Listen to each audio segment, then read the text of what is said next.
તારે મને પૈસા આપવા છે કે નહીં? હવે તો મને તારી પાસે માંગતા પણ શરમ આવી રહી છે.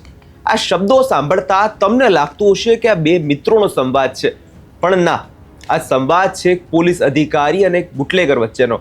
શું ને સમગ્ર મામલો અને આ પોલીસ અધિકારી કેમ આ બુટલેગર જોડે કગરી રહ્યા છે પૈસા માટે, તેની વાત કરશું આ વિડીયોમાં. નમસ્કાર, આપ જોઈ રહ્યા છો નિર્ભય ન્યૂઝ. હું છું આપની સાથે પ્રથમ મોદી. ગુજરાતમાં કે જ્યાં કાગળ પર તો વર્ષોથી કડક દારૂબંધીનો અમલ થતો હોય છે, નેતાઓ છાતી ઠોકીને મંચ પરથી કહેતા હોય છે કે અમારા ગુજરાતમાં તો દારૂનું એક ટીપું પણ મળતું નથી સાહેબ. પણ ખરેખર જમીની હકીકત જોવા જઈએ તો કંઈક અલગ જ છે. ગુજરાતમાં દારૂબંધી માત્ર કાગળ પર છે અને વાસ્તવિકમાં તો દારૂની નદીઓ ગુજરાતમાંથી જ વહી રહી છે.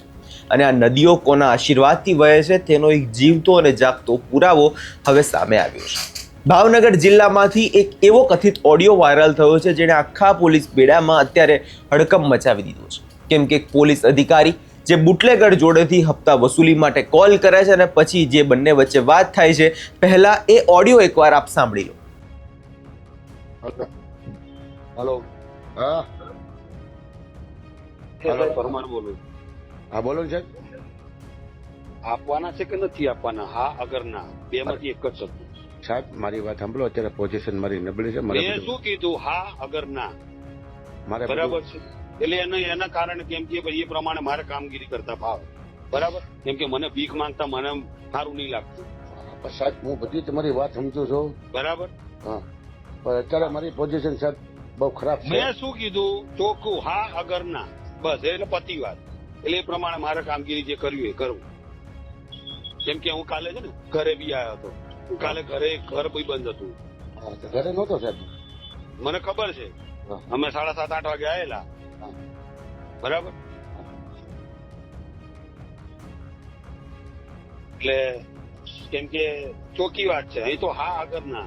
અહીંયા આપણે એક જ નિયમ છે, કોઈના ઉતરે કોઈ દીવો બળતો નથી. ના ના, એ તો સાહેબ તમારી વાત બરોબર છે, બરાબર. જો ઓલા ખરે તમે સાહેબ ખાલી ફોન કર્યો એટલે હું તરત તમારી પાસે આવી ગયો હતો. અરે ભાઈ એક વાત છે, એ વાત ગઈ વખતે બી આયા છો કે નહીં, એ ક્યાં ગણાવવાની જરૂર છે? આ વખતે મારે આ 4મી 5મી વખત હું ફોન કરું છું. અમારી વાત સાહેબ હું સમજુ છું. તમને શરમ આવે છે કે નહીં આવતી? મને તો શરમ આવે છે. મેં આ છેલ્લી વખત ફોન કર્યો છે, બરાબર છે. હવે હું કઈ ફોન કરવાનો નથી, બરાબર. આ હકીકત વાત છે. તો સાહેબ હવે એકાદોથી કાઢો નહીં. મેં શું કીધું? મને કોઈ ફરક, હું કઈ એક વાત છે, મેં આટલા ટાઈમ નતો પૈસા નતા લીધા તો કઈ મરી નથી ગયો, અને આગળ કઈ મરી નથી જવાનો હું. પણ હું સાહેબ તમને શું કહું, મેં એટલો સમય કર્યો, ધંધો કર્યો ને, તો મેં પૈસા મોકલેલા જ છે. હું ક્યાં તમને અરે ભાઈ એક વાત છે, હું એમ કઉ છું, મોકલાયા છે, જે કર્યું હશે જવા દો. તમે એમ કહો કે મને, તમે એમ કહો કે મને નથી મળ્યા, પણ હું તમને તમારે સાહિત્ય આપું તમારા રાઇટર. અરે ભાઈ એ હું શું કહેવા માંગુ છું, એ ભૂતકાળ જવા દો. એનું એ મારે કઈ ગાવું નથી. એ મને મળ્યા નથી મળે, મારે કઈ ગાવાનું નથી, બરાબર છે. કેમ કે આ એક પેલા એના માટે હું આરે ઘડિયા આ 6મી 7મી વખત હું ફોન કરું, સાહેબ હમણાં આવું. ના સાહેબ કાલે આવું. અરે સાહેબ 2 દિવસમાં પોખતું કરી દો. સાહેબ જગદીશભાઈને મોકલી આપજો. અરે યાર, બરાબર છે. તો મને કઈ ભીખ, મને ભીખ માંગવી ગમતી નથી. મારામાં છે તાકાત. તો હવે સાહેબ તમે કેમ કરું બોલો, બરાબર. ના ના ના, હું શું કહું? એકાદો દી જો સાહેબ નીકળે એમ હોય, બરાબર. હું શું કહું? એનું કારણ છે ને. અને પછી એક વાત છે, અને પછી આ મહિને ફરી પાછો કઈક પૈસા લેવા મોકલીશ ને, એટલે એમ જ કે છે કે આ મહિને હમણાં 10 તારીખે તો પૈસા આલ્યા છે. એટલે શું કરવાનું સાહેબ? મારે બધું બંધ છે, તોય હું તમને ના નથી પડતો. પણ ના, હું ચોખ્ખી જ વાત કઉ છું. આપણે ધંધો ના કરતા હોય તો નહીં જ કરવાનો. હકીકત વાત છે. એટલે તમે તારે ડિસ્ટર્બ પૂછો, મને ના પાડેલી છે એટલે હું કઈ નથી કરતો. પણ હું શું કહેવા માંગુ, કઈ વાંધો નહીં, કઈ વાંધો. મેં પહેલા કીધું તો ખરું, બરાબર છે. મેં પહેલા પૈસા, મને પહેલા પૈસા મળ્યા નહીં મળ્યા, ચલો એ અલગ વસ્તુ છે, બરાબર છે. પણ ત્યારે બી હું મરી નતો ગયો, આજે નહીં મરી ગયો, આગળ બી મરી નહીં જવાનો. પણ હું તમને એમ કહું સાહેબ, તમે એમ કહો કે મને નથી મળ્યા, પણ હું તમને તમારા રાઇટર ભાઈ રૂબરૂ વાત કરું.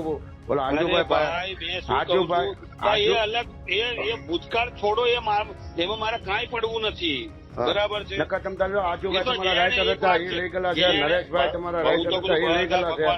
બધા ભગવાન બધાનું ભલું કરે, બરાબર. હું પ્રાર્થના કરું છું, ભગવાન બધાનું ભલું કરે, બરાબર. એટલે મેં એટલા માટે મેં કીધું હું જો પૈસા મળશે સારી વાત છે, નહીં મળે તો કોઈ વાંધો નહીં, કોઈ મરતું નથી ને કોઈ મરવાનું નથી. કાંઈ વાંધો નહીં સાહેબ, બોલો હા સુધીમાં હું તમને પોગાડી દઉં.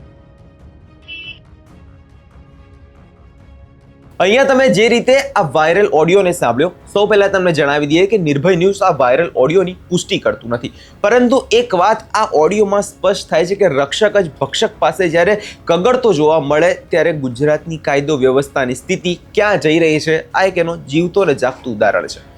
વાયરલ ઓડિયોમાં સાંભળતા જે મહુવા ટાઉન પોલીસ સ્ટેશનના પીએસઆઈ પ્રવીણ પરમાર અને મહુવાના બુટલેગર લાલા વચ્ચેનો જે ઓડિયો છે એ કહેવાઈ રહ્યું છે. એક બાજુ પોલીસ અધિકારી જે ખભા પર કાયદો અને વ્યવસ્થા જાળવવા માટે જવાબદારી, અને બીજી બાજુ એક એવો ગુનેગાર જે ખુલ્લેઆમ કાયદાના ધજાગરા ઉડાવીને મહુવાના કાળ ભૈરવ ચોક પાસે દારૂનું સ્ટેન્ડ ચલાવે છે. હવે તમને જે વિચાર આવશે કે જ્યારે પોલીસ અધિકારી અને બુટલેગર વચ્ચે આ ભાઈબંધી થઈ જાય તો પછી સામાન્ય જનતા કાયદાની અપેક્ષા કોની પાસે રાખે? આ કથિત ઓડિયોમાં જે વાતચીત થઈ રહી છે તેને સાંભળીને કોઈ પણ સામાન્ય નાગરિક પર કાયદા પરથી ભરોસો ઉઠી જાય. પીએસઆઈ પ્રવીણ પરમાર કથિત રીતે બુટલેગર લાલા પાસે રૂપિયાની લેતી દેતી બાબતે વાત કરી રહ્યા છે. ઓડિયોમાં સ્પષ્ટ સાંભળી શકાય છે કે પીએસઆઈ બુટલેગરને એમ કહી રહ્યા છે કે આખા ગામને પૈસા મળે છે તો પછી મને કેમ ના મળે? હવે આ શું સૂચવે છે? શું આખા ગામમાં બુટલેગર પાસેથી પોલીસ હપ્તા ઉઘરાઈ રહી છે? શું દારૂ વેચવાનો પરવાનો પોલીસ જ આપી રહી છે? આ સવાલો અત્યંત ગંભીર છે, કેમ કે અનેકવાર પોલીસ ઉપર આ સવાલો જે છે ઉઠી રહ્યા છે અને ગુજરાતમાં પોલીસ જ દારૂના આ બુટલેગરોને છાવરી રહી છે એવી વાતો ઘણીવાર સામે આવે છે. અને આ વાયરલ ઓડિયોમાં જે પ્રકારે વાતો થઈ રહી છે એ ક્યાંક ને ક્યાંક એ વસ્તુનો ઇશારો કરી જ રહી છે કે હા, ખરેખર ગુજરાતમાં દારૂબંધી ખાલી માત્ર કાગળ પર છે. આપણે અનેકવાર સાંભળતા હોઈએ છીએ ગૃહ વિભાગ દ્વારા દારૂબંધીના જે કડક અમલ છે તેના આદેશો પણ આપવામાં આવ્યા છે.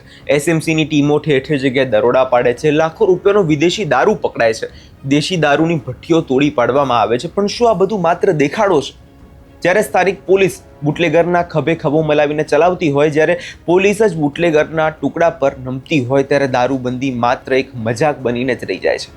ગુજરાતમાં ખૂણે ખૂણે રોજ દારૂ પકડાય છે, યુવાનો નશાની લતે ચડી રહ્યા છે, અનેક પરિવારો દારૂના દૂષણને કારણે બરબાદ થઈ રહ્યા છે. પણ આજે દારૂ દૂષણ જેની અટકાવવાની જવાબદારી છે એ ગુજરાત પોલીસ જ હવે દારૂના હપ્તા ઉઘરાવતી હોય એવું સામે આવે છે. હવે ગુજરાતની જનતા ભગવાન ભરોસે એવું કહેવામાં કોઈ જ પ્રકારની શરમ ગુજરાતીઓને આવતી નથી.